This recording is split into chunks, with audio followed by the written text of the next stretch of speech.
Saudara, Timnas Indonesia akan menghadapi St. Kitts and Nevis di ajang FIFA Series 2026 Jumat esok. Pelatih Timnas Indonesia John Herdman janjikan gaya permainan baru Timnas saat menghadapi St. Kitts and Nevis nanti. Herdman mengungkapkan ingin menerapkan standar baru dalam permainan Timnas. Menurut Herdman, pelatih terdahulu telah memberikan fondasi yang kuat. Namun ia melatih perlu ada peningkatan dalam strategi penyerangan dan fleksibilitas taktik agar permainan Timnas tidak mudah ditebak lawan. And those goalkeepers will be required. Hyundai Cup. I think, looking at previous versions of Indonesia, there are so many things I like. The defensive capability of the team, their ability to stay together, strong, tight. But there are elements we can improve. The improving our attacking transition, we can improve our attacking organisation. So we're a more dynamic, more direct. I think it's important. And bring in a level of adaptability as well. I always thought, watching the Indonesian team, at times it looked predictable, and in international football now, you have to be more adaptable. Elkan Bagot akhirnya kembali ke Timnas Indonesia setelah absen selama 2 tahun. Elkan mengaku senang bisa kembali membela Indonesia. Pemain Ipswich Town ini merasakan ada perbedaan besar dalam standar dan kualitas pemain Timnas saat ini. Elkan juga menyebut ada semangat dan energi baru yang dibawa pelatih dan para pemain. Elkan terakhir memperkuat Timnas Garuda pada babak 16 besar Piala Asia 2024 lalu. Saat itu, Timnas dikalahkan Australia 0-4. I'd say the biggest difference now compared to when I was playing here 2 years ago is the standard and the quality of player. I think there's a lot more playing in Europe, playing at top clubs, top leagues, and these players that come here, they set a higher standard.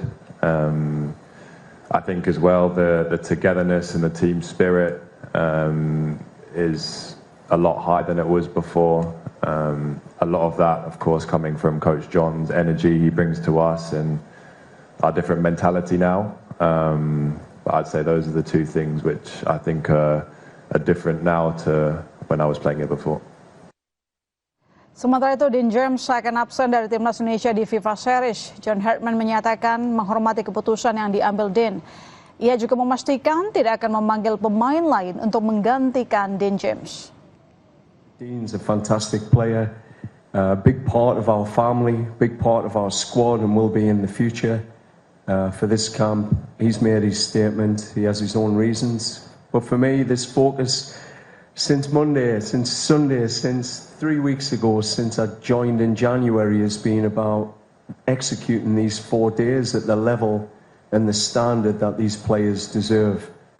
When it comes to replacement players, I'm pretty comfortable with the group that we have. We have a good squad here now. Everyone's arrived, everyone's healthy. So, we have what we need at this moment in time to be successful. Kita akan mengulas bagaimana peluang Timnas laga lawan St. Kitts and Nevis di FIFA Series 2026 besok bersama analis sepak bola Haris Pardede. Bung Harfa. Halo, Selamat malam. Bung, ini kalau kita lihat Herdman menjanjikan peningkatan kualitas pemain Timnas untuk besok katanya. Tapi dari Bung Harfa sendiri, bagaimana melihat janji tersebut? Bisakah kita unggul? Ya, tentunya ini menjadi satu pertandingan yang kita nanti-nanti ya. Bukan Elkan Bagot yang tadi nggak sabar, di bridging kita masih bisa dengar sudah 2 tahun lebih ya. Terakhir kali dia main membela Indonesia itu 28 Januari di Piala Asia U23 tahun 2024. Dan tentunya kita juga sama-sama nggak sabar karena terakhir kali kita melihat tim nasional senior main itu 12 Oktober kalau nggak salah ya, 2025. Jadi 5 bulan, 5 bulan yang lalu lebih mungkin ya. Dan semua kita nggak sabar juga melihat bagaimana sentuhan dari pelatih baru kita John Herdman di pertandingan besok menghadapi St. Kitts and Nevis. Kalau buat saya sih let it flow. Jadi kita enjoy aja karena ini baru pertandingan pertama. Buat saya justru saya tidak mau terlalu menanggapi soal janjinya tersebut, tapi lebih kepada ya kita nikmatin aja. Karena ini baru pertandingan pertama. Buat saya mau menang mau kalah ya wajar lah. Ini kan baru pengenalan, masih banyak checkpoint nanti yang masih lebih penting untuk kita nanti. Jadi sebaiknya ekspektasi kita di pertandingan pertama bagaimana Herman harus unjuk gigi kali ini seperti apa, Bang? Ya, kalau buat saya memang sih ini adalah satu pertandingan yang agak tricky ya, karena itu yang saya katakan tadi, penonton udah lama rindu lihat timnas, kemudian mainnya juga di GBK. Jadi, tapi buat saya itu lebih penting bagaimana kemudian John Herdman yang kita tahu pelatih yang cukup baik lah ya, kemudian menyatukan tim ini sebagai satu kesatuan dan kemudian melihat setiap pemain itu bisa memberikan kontribusinya secara maksimal. 90% pemain yang diturunkan adalah pemain lama. Jadi menurut Bung Harpo sendiri, apakah nanti kira-kira ada perbedaan permainan timnas seperti yang disebutkan oleh Herdman? Ya harusnya ada ya, karena kalau misalnya nggak ada perbedaan, sama aja kita bermain dengan gaya pelatih sebelumnya, Patrick Kluivert yang kita tahu hancur total. Jadi bukan total football tapi hancur total. Kita justru pengen perubahan total, ada perubahan yang dilakukan oleh John Herdman. That's why Federasi PSSI dalam hal ini kan memilih John Herdman supaya ada perubahan ke arah yang lebih baik. Walaupun tentu itu yang saya katakan tadi bukan berarti ujuk-ujuk satu pertandingan kita langsung menjudge dia bagus atau jelek, enggak. Gitu. Jadi kita lebih kepada pengen lihat aja lah sentuhan pertamanya itu. Kemudian taste-nya gimana? Kemudian pemain-pemain yang mungkin tadinya kita nggak bisa lihat rutin, mungkin lebih dikasih kesempatan main dan mungkin pemain-pemain yang selama ini juga ya sering main tapi nggak bisa terlalu memberikan kontribusi bisa lebih maksimal. Jadi kira-kira seperti apa nanti arah permainan timnas besok? Kalau tadi kan John mengatakan pertahanan sudah bagus, sisi penyerangan yang akan diperbaiki Herdman katanya. Iya, dari pernyataan ini kan dinyatakan kalau nggak salah di preskon yang baru saja berlangsung kalau saya nggak salah ya. Saya pikir ini sangat masuk akal karena memang secara materi bahan-bahan mentahnya pun memang kita di belakang sangat menumpuk, terutama di belakang kiri, tengah, bahkan kanan. Ya, tengah, midfielder juga oke, tapi depan memang banyak PR. Milano Jonathan yang lagi bagus, benar-benar mungkin yang paling bagus di antara para pemain depan harus kena ACL, cedera cukup lama nanti.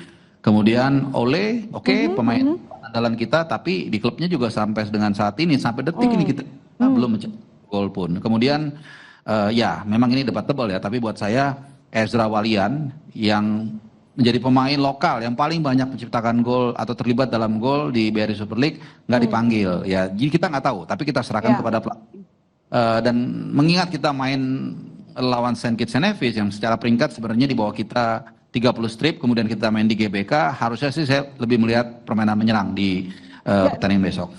Jadi menurut Anda skuad ini merupakan skuad cari aman gitu?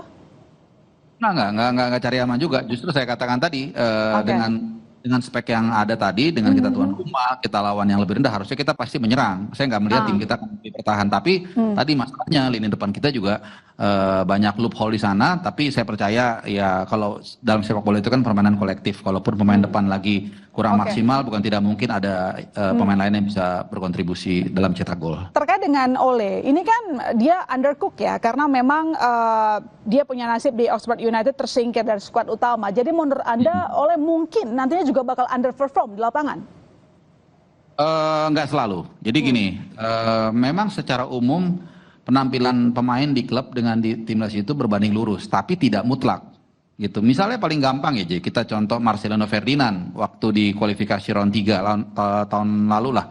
Itu dia jarang main, tapi kemudian kita lihat bisa mencetak 2 gol ke gawang Saudi, bisa bermain bagus dan selalu menjadi andalan gitu. Jadi nggak selalu juga. Dan kemudian begini juga yang kedua, kadang dalam memilih pemain itu, mungkin pemain ini katakan sedang lagi nggak perform, ya. Tapi di saat yang sama di posisi tersebut kering, sehingga akhirnya dia menjadi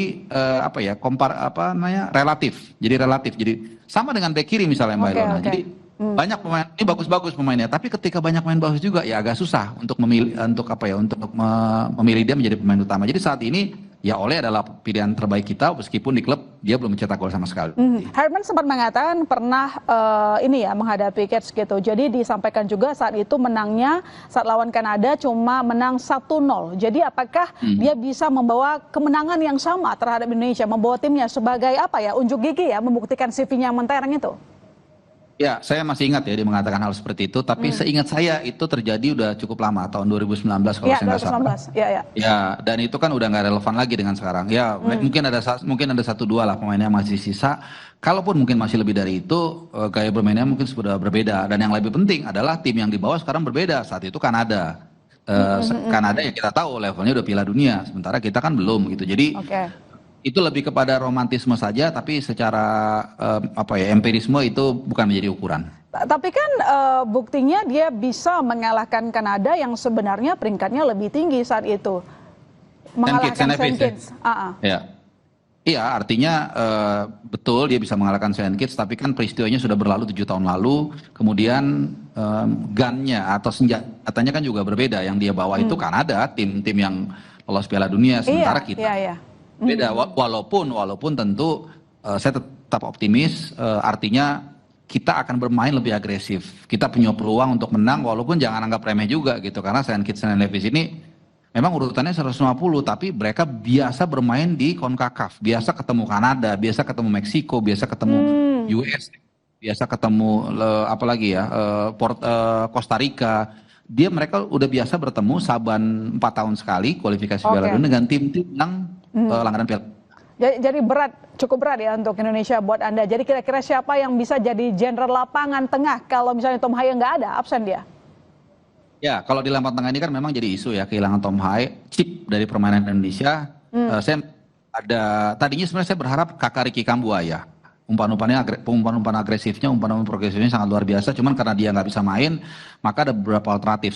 Salah duanya adalah Calvin Verdong dan juga bisa Nathan Choaon. Jadi tergantung karena dua pemain ini punya posisi versatile yang sama. Bisa bermain sebagai left back, bisa juga bermain sebagai DM. Dan khusus untuk Verdong, kalau kita ingat di kualifikasi Piala Dunia round 4 kemarin, waktu menghadapi Irak, dia kan dimainin Kluivert sebagai DM dan cukup bagus. Jadi saya rasa Verdong bisa menggantikan peran Tom Haye di lini tengah. Ya, jadi kira-kira di belakang pakai 4 back atau 3 back, Bung?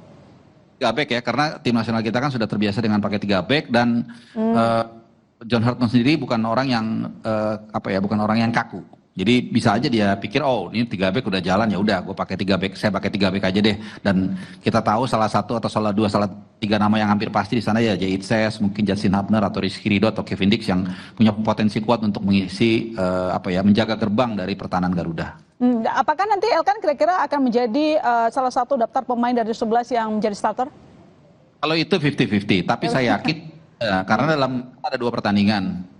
Kita akan menghadapi Saint Kitts and Nevis tanggal 27, kemudian selang 3 hari kita akan menghadapi antara Bulgaria dan Solomon Islands. Dalam 2 pertandingan itu saya yakin sekali 99% atau bahkan 100% Elkan Bagot akan dapat minute play. Mungkin starter iya. Tapi kita belum tahu apakah mungkin let's say pertandingan besok Justin Hubner yang starter kemudian dirotasi dengan Bagot, atau mungkin pertandingan pertama Bagot nggak main sama sekali, tapi nanti pas pertandingan tanggal 30 either kita akan lawan Solomon Islands atau Bulgaria, mungkin saja Elkan Bagot yang akan dimainkan sebagai starter di CB kiri atau di jantung pertahanan timnas. Iya. Seperti itu. Lalu apa yang mungkin perlu kita antisipasi dari timnas kita? Kita tahu bahwa pemain kunci kita juga beberapa baru saja sampai, sementara kita tandingnya besok. Ada yang baru sampai, Hubner, Kevin Dix, dan juga Jay Ijas. Apakah ini juga akan mempengaruhi fisik mereka sehingga itu dia tadi mempengaruhi performa mereka nanti di lapangan?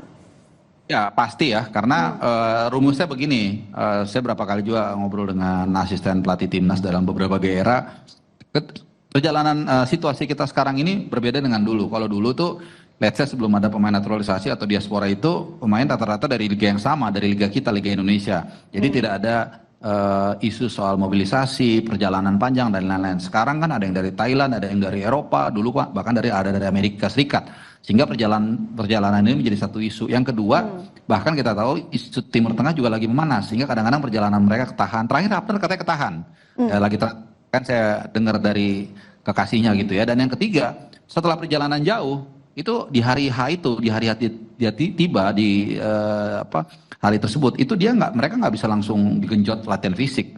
Mereka recovery dulu sekali, istirahat, mungkin ya lari-lari sedikit, baru besok dia ikut latihan fisik. Jadi keadaan ini tidak ideal memang, tidak sempurna, tapi it's okay. Karena kita masih punya pemain kedalaman skuad yang cukup bagus, terutama di lini belakang. Jadi secara kesiapan Saint Kitts lebih mumpuni menurut Anda? Dua-duanya sih mumpuni ya, nggak ada masalah. Masing-masing punya kelebihan dan keunggulan. Kalaupun Sun Kids dan Nevis lebih dulu sampai di sini secara full, karena mereka memang banyakan bermain di liga yang sama, tapi kan kedalaman squad kita juga cukup bagus. Kemudian kita main di hadap dukung kita sendiri. Jadi saya pikir ya ini pertandingan yang sangat seru, meskipun saya yakin Indonesia punya peluang yang cukup baik lah. Oke, tebak-tebak formasi. Kira-kira gimana susunannya? Kemudian skornya gimana, Bung? Oke, udah ya. Nomor 1 yang paling nggak mungkin udah aklamasi itu Jahit Ses lah, udah pasti itu ya. Kecuali dia mudah-mudahan dia nggak cedera dan nggak ada apa-apa. 3 back, CB tengah Jahit Ses, CB kiri Justin Abner, nanti mungkin dirotasi dengan Elkan Bagot. Kemudian CB kanan Rizky Ridho. Lalu back kanan Kevin Dix, back kiri itu Nathan Choaon karena dia sangat rutin bermain sebagai back kiri dan tidak tergantikan di William Tway. Kemudian double pivot di tengah itu Calvin Verdong dan Joao Pelopesi. Ya kan, itu 3, 4. Nah, 3 di depan ini target man sudah pasti ya oleh Romney sebagai target man. Kemudian di kanan itu saya pengennya sih antara Jacob Seri atau Eleanor Renders. Kemudian di kiri mungkin Ragnar. Seperti itu kira-kira. Kalau untuk skor mungkin 2-1 lah buat timnas kita. Ya. Udah. Tapi penjaga gawangnya belum tuh, Bung. Siapa kira-kira? Siapa? Penjaga gawang. Oh, penjaga gawang. Ini kayaknya cap-cip-cup ya antara atau Martin Paes, tapi rasanya sih kayaknya lebih bukan favor ya, tapi kayaknya lebih untuk sementara waktu Emil Laudero ya, karena di Italia dia menjadi penjaga gawang yang paling banyak save, walaupun gawangnya banyak kebobolan juga, timnya juga kurang bagus memang, tapi dia secara individu cukup bagus dan dia punya kelebihan dalam membilap serangan. Jadi tapi mungkin saat pertandingan kedua nanti dirotasi gantian Martin Paes, dan bukan tidak mungkin ketika main pun di tengah-tengah mereka dirotasi dengan Ardeo ataupun Cahya Supriyadi. Ya, kita tunggu performa timnas besok. Semoga hasilnya baik. Terima kasih Bung Harfa telah bergabung di Sapa Indonesia Malam. Saudara jangan kemana-mana, kami masih akan segera kembali untuk Anda.